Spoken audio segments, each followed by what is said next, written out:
কারণ এটা মিথ্যা মামলা। কিন্তু কেন মিথ্যা মামলা করা হলো তার জবাবদিহি লিখিতভাবে পুলিশকে জমা দিতে হবে, এটা হাইকোর্টের নির্দেশ।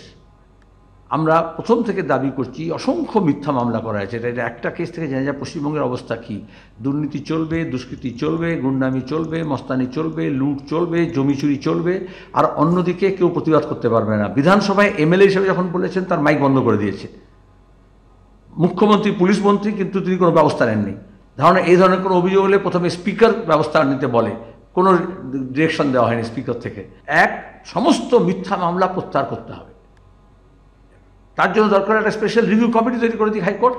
আমরা আবেদন করব যারা রিভিউ করবে যে কেন এই মামলা দেওয়া হয়। 2, যারা এই অফিসাররা মিথ্যা মামলা দিচ্ছে, সেই এসপি লেভেলেরই হোক আর ডিআইজি লেভেলেরই হোক বা আইসি লেভেলেরই হোক, তার বিরুদ্ধে ব্যবস্থা নিতে হবে নির্দিষ্টভাবে। এখন তার যদি টান না পড়ে তার জীবনে, তাহলে কিন্তু সে বুঝবে না। এটা একটা পুলিশ রিফর্মের সাহায্য করবে, পুলিশ রিফর্মকে। তার পেনশন বন্ধ করতে হবে, নাহলে তার প্রমোশন বন্ধ করতে হবে, নাহলে তার যতদিন চাকরি থাকবে কোনোদিন কোনো সেন্সিটিভ পোস্টিং সে পাবে না। এরকম একটা নির্দেশ দিতে হবে, যেটা তা নাহলে এটাকে আটকানো যাবে না। পুলিশ দলদাস হয়ে যাচ্ছে। অন্যায় করে আটকে রেখেছে। শুধু কি প্রাক্তন বিধায়ককে ধামাচাপা দেওয়ার জন্য সেখানকার সাধারণ মানুষকে ভয় দেখানো হচ্ছে, মিথ্যা কেসে জড়িয়ে দেওয়া হচ্ছে, সাংবাদিকদেরকে ধরা হচ্ছে, সাংবাদিকের পরে জোর জুলুম চলছে। আজকে এবিপি আনন্দের যিনি সিনিয়র ভাইস প্রেসিডেন্ট, তাকেও মিথ্যা কেসে অভিযুক্ত করে তার কন্ট্রোল করার চেষ্টা করা হয়েছে। শুধু বিধায়ক নয়, সমাজের সর্বস্তরের মানুষ যারা প্রতিবাদ করতে চায় তাদের বিরুদ্ধেই এই দমন পীড়ন চলছে। এ বাংলায় প্রকৃত অর্থে একটা স্বৈরাচারী শাসন কায়েম হয়েছে।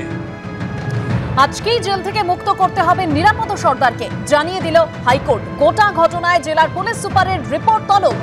আজ জেল থেকে প্রাক্তন সিপিএম বিধায়ক মুক্ত না হলে আদালত অবমাননার নোটিশ মন্তব্য বিচারপতির। পুলিশ তো দারুণ দক্ষতার সঙ্গে কাজ করেছে, মন্তব্য বিচারপতির।